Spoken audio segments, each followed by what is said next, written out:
नमस्कार दोस्तों, कैसे हैं आप सब। आज हम बात करेंगे टारगेट नंबर 6 के बारे में, या फिर इसको आप कह सकते हो कि डे नंबर 6 के बारे में। आज हम बात करने वाले हैं डे नंबर 6 के बारे में या फिर टारगेट नंबर 6 के बारे में कि आज आपको क्या क्या करना है। और जैसा आप सभी को पता है कि इस सीरीज में हम बात करने वाले हैं कि 70 दिनों में आप यूपीपीसीएस और साथ ही साथ आरओ का अगर आप तैयारी कर रहे हैं तो 70 दिनों में इन दोनों एग्ज़ाम का प्रीलिम्स एग्ज़ाम कैसे क्वालिफाई कर सकते हैं। ये स्ट्रेटजी सिर्फ प्रीलिम्स एग्ज़ाम के लिए बहुत ही शानदार। इसको अगर आप फॉलो करेंगे तो मैं 100% कह सकता हूँ कि आपका प्रीलिम्स एग्ज़ाम आसानी से निकल जाएगा। तो आज आपको क्या क्या पढ़ना है, तो पहले पॉइंट में अगर हम बात करें मॉडर्न हिस्ट्री के बारे में, मॉडर्न हिस्ट्री में आज आपको पढ़ना है रिफॉर्म मूवमेंट के बारे में। रिफॉर्म मूवमेंट, ठीक है। अब रिफॉर्म मूवमेंट में क्या क्या आता है, जैसे कि राजा राम मोहन राय, दयानंद सरस्वती, ब्रह्मो समाज के बारे में, ईश्वर विद्यासागर जी ने क्या किया, ठीक है।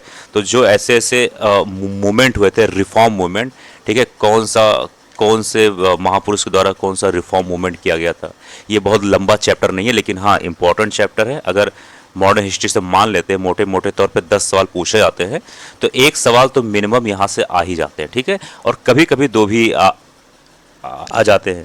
तो ये ज़्यादा लंबा चैप्टर है नहीं, कोई आप एक सोर्स अपना ले लीजिए, लेकिन साथ में आपको घटना चक्र का बुक लेके ही चलना है।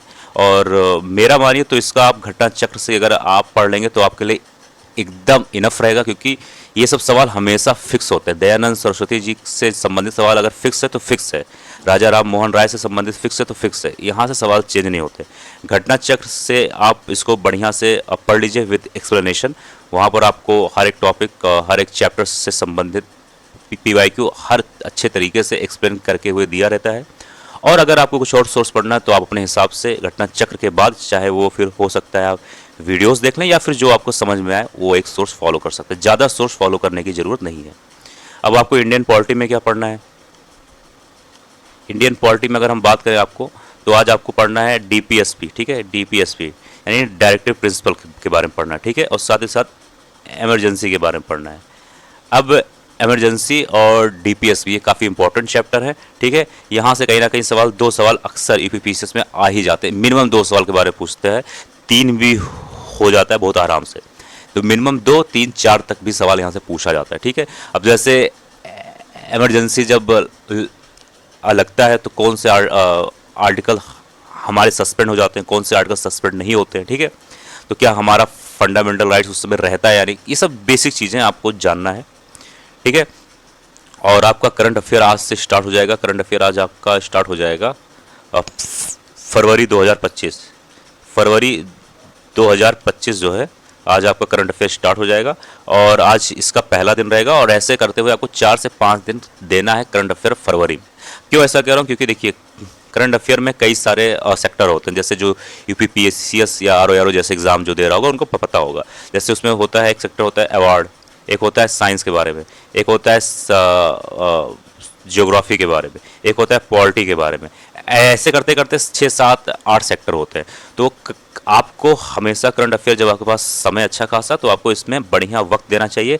हर एक सेक्टर को ठीक ठाक समय दो, बढ़िया से नोट्स बनाओ। नहीं तो अगर आप 1 महीने करंट अफेयर 1 दिन में बनाओगे तो सही से नोट्स नहीं हो पाएगा और ना आपको नोट्स बनाते वक्त सही से तैयारी हो पाएगा, ठीक है। अब आपको लास्ट में क्या करना है, जैसे मैं लास्ट में आपको हमेशा ये बात बताता हूँ कि आपको 20 सवाल और 20 सवाल यहाँ पर एक पेज ले लेना है। 20 सवाल आपका GS का, यानी जो आज आप लोगों ने मॉडर्न हिस्ट्री पॉलिटी पढ़ा उसको एक पेज में लिख लो। इसमें ऐसे सवाल रहेंगे जो इंपॉर्टेंट है, ऐसे सवाल जो रिपीट होते हैं, ऐसे सवाल जो इंपॉर्टेंट है और आपको कहीं ना कहीं बहुत ज़्यादा टफ लगते हैं, याद नहीं होते हैं। इसी तरीके से आपको हिंदी में कोई भी एक टॉपिक ले लीजिए, चाहे पर्यायवाची, तत्सम, तद्भव या विलोम, 20 या 20 से ज़्यादा एक पेज में सवाल लिख लेने हैं। और ये आपको जब पढ़ना है, याद करना है, जब आप के पास खाली समय हो, घूम रहे हो, टहल रहे हो, खाना बनाते वक्त, खाते वक्त। इस पर ज़्यादा टाइम नहीं देना है, कुछ स्पेशल टाइम नहीं देना है, इसको हमेशा फ्री टाइम में याद करना है। अगर आप ऐसे करोगे तो 40 से ज़्यादा सवाल आपका रोज़ तैयार हो जाएगा बिना मेहनत के, यानी कि 70 दिनों में आपका 2800 सवाल तैयार हो जाएगा बिना कुछ मेहनत के, ठीक है। तो ये आपका बिना कुछ मेहनत किए वाला अब फल रहेगा कि 70 दिनों में 2800 सवाल आपका तैयार हो जाएगा, ठीक है। तो मिलते हैं अगले वीडियो में। जय हिंद, जय भारत।